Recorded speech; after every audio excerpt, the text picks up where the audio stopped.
ये कहानी सुनकर आप हैरान रह जाएंगे। ये कहानी एक लड़की की है जिसका पति उसे प्यार नहीं करता और उसे मार कर चील को डाल देता है।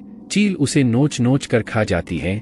उसके बाद उस लड़की ने उस लड़के के साथ क्या किया वो आपको हैरान कर देगा। ये कहानी शुरू होती है एक रायपुर नाम के गांव से, जहां पर हीरालाल नाम का एक आदमी रहता था। उसकी रूपा नाम की लड़की से नई नई शादी हुई थी, लेकिन हीरालाल रूपा को बिल्कुल भी पसंद नहीं करता था। ऐसे ही कुछ साल बीत जाते हैं। इन्हीं सालों में रूपा एक बेटे को जन्म देती है।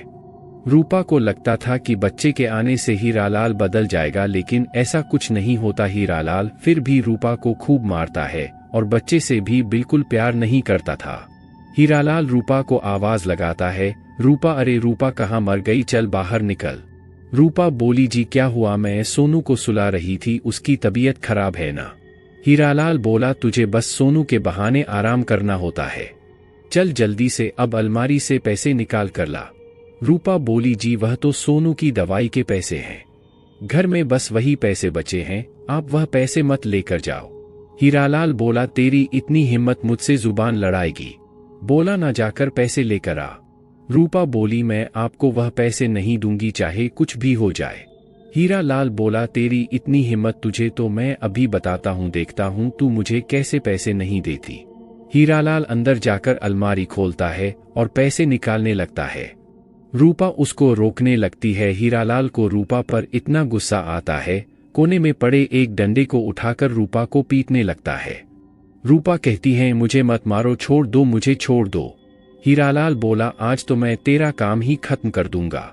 वह रूपा को इतना मारता है कि रूपा बेहोश हो जाती है।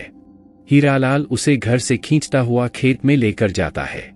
रास्ते में एक आदमी बोला, अरे हीरालाल, तुम यह क्या कर रहे हो, पागल हो गए हो क्या। हीरालाल उसे कहता, अगर तू या कोई भी बीच में बोला तो उसकी भी डंडे से मार मार कर ऐसी हालत कर दूंगा। वह आदमी बोलता है, अब तो कुछ बोलना भी गुनाह हो गया है। एक औरत बोली, अरे भैया, आजकल किसी के घर के मामलों में बोलना नहीं चाहिए, जो हो रहा है होने दो। हीरालाल रूपा को खेत में फेंक आता है और गांव का कोई भी व्यक्ति उसे कुछ नहीं कहता। हीरालाल अपने बच्चे को उठाकर रूपा के पास में छोड़ने हैं तो रूपा के शरीर पर बहुत चोट लगी होती है। उसके शरीर से खून बह रहा होता है और उसका बीमार बच्चा उसके बगल में पड़ा रो रहा होता है।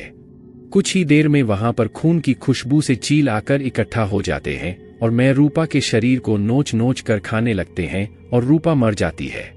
हीरालाल को अपने बीवी और बच्चे के मरने का कोई दुख नहीं होता और कुछ समय बाद वह दूसरी शादी कर लेता है।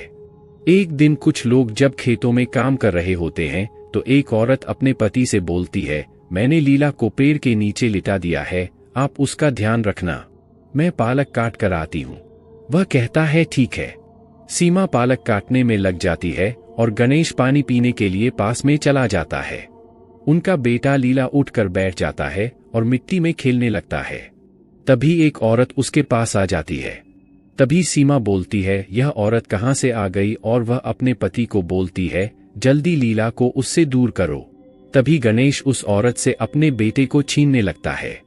तभी वह औरत चुड़ैल के रूप में बदल जाती है। सीमा और गणेश चुड़ैल देखकर बहुत तेज खबर आ जाते हैं। तभी सीमा बोली है, भगवान यह क्या है। वह बोलती है, आप जल्दी से लीला को लेकर यहाँ से चलो। गणेश बोला, मैं अभी कुछ करता, तुम थोड़ा शांत रहो। बस तभी वह चुड़ैल बोली, मैं इसको उठाकर अपने साथ लेकर जा रही हूँ। सीमा बोली, अरे नहीं, ऐसा मत करो, मेरे बच्चे को मत लेकर जाओ। सीमा चिल्लाती और गणेश देखता रह जाता है और चुड़ैल लीला को अपने साथ ले जाती है। सीमा और गणेश चुड़ैल के पीछे पीछे भागने लगते हैं। हाय मेरा बच्चा, चुड़ैल मेरा बच्चा ले गई, अरे कोई तो बचाओ मेरे बच्चे को। गणेश कहता, कोई तो फिर लीला को बचाओ, पता नहीं वह चुड़ैल क्या करेगी मेरे बच्चे के साथ। गांव वाले चुड़ैल को देखते हैं और उनको अपनी आंखों पर यकीन नहीं होता। गांव वाले बोले, यह क्या चीज है, इतनी बड़ी चुड़ैल, ऐसी चुड़ैल तो हमने कभी नहीं देखी, और यह तो गणेश के बच्चे को लेकर पता नहीं कहाँ जा रही है। भगवान ही बचाए इस बच्चे को। चुड़ैल लीला को लेकर पता नहीं कहाँ गायब हो जाती हैं और कोई कुछ नहीं कर पाता। पूरे गांव में उस चुड़ैल की खबर फैल जाती है। सब लोगों में डर बैठ जाता है, कहीं यह चुड़ैल दोबारा ना आ जाए। अगले दिन चुड़ैल वापस आती है। एक छोटा बच्चा अपने घर के आंगन में चारपाई पर लेटा होता है तो वह चुड़ैल वहां दोबारा जाती है। चुड़ैल की आवाज सुनकर उसकी दादी बाहर आ जाती है। दादी चिल्लाती है, अरे यह चुड़ैल आ गई, अब यह चुड़ैल मेरे पोते को ले जाएगी। कोई बचाओ मेरे पोते को। वह इतनी बुजुर्ग होती है कि जब तक वह अपने पोते को उठाने उसके पास जाती है, चुड़ैल उसके पोते को लेकर वहां से चली जाती है। उस चुड़ैल के डर से गांव वाले बहुत ही डर जाते हैं।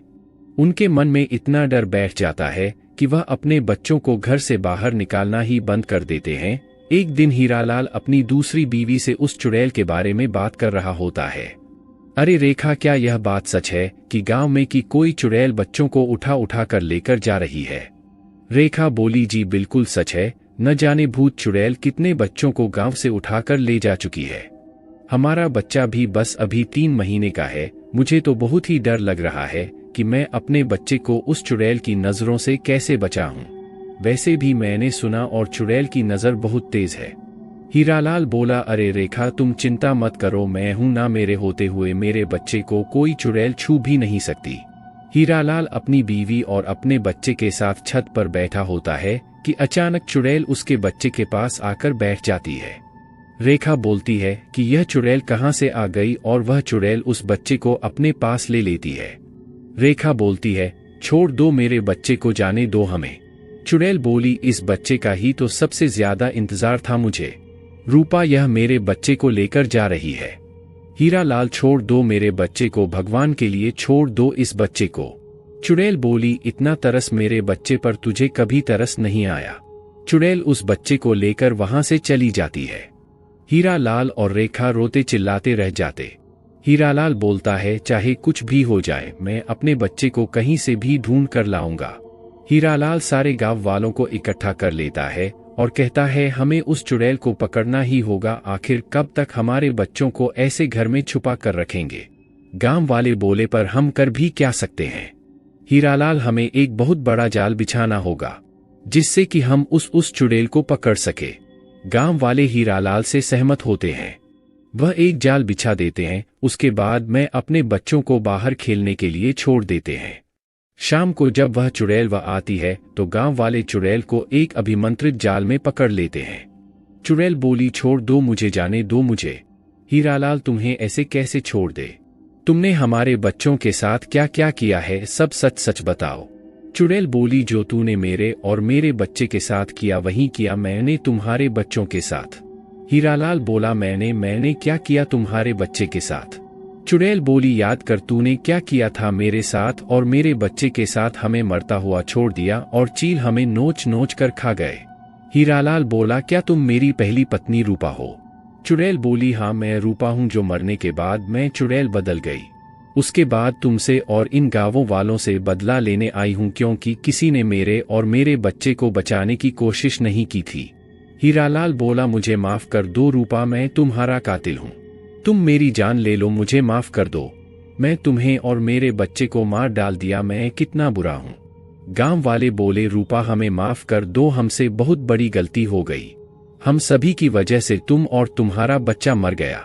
चुड़ैल बोली, मेरा बच्चा आज भी जिंदा है। हीरालाल बोला, मेरा सोनू जिंदा है। हीरालाल और कुछ गांव वाले चुड़ैल के साथ एक जगह जाते हैं जहां सारे बच्चे खुशी से खेल रहे होते हैं। चुड़ैल बोली, मैंने किसी बच्चे को नहीं मारा, मैं बस तुम सबको सबक सिखाना चाहती थी। वो देखो हमारा बच्चा सोनू। हीरालाल रोता हुआ सोनू को गले लगा लेता है। बाकी सब अपने बच्चों को देखकर बहुत रोते हैं। रेखा बोलती है, अब आपकी गलती सुधारने का वक्त आ गया है।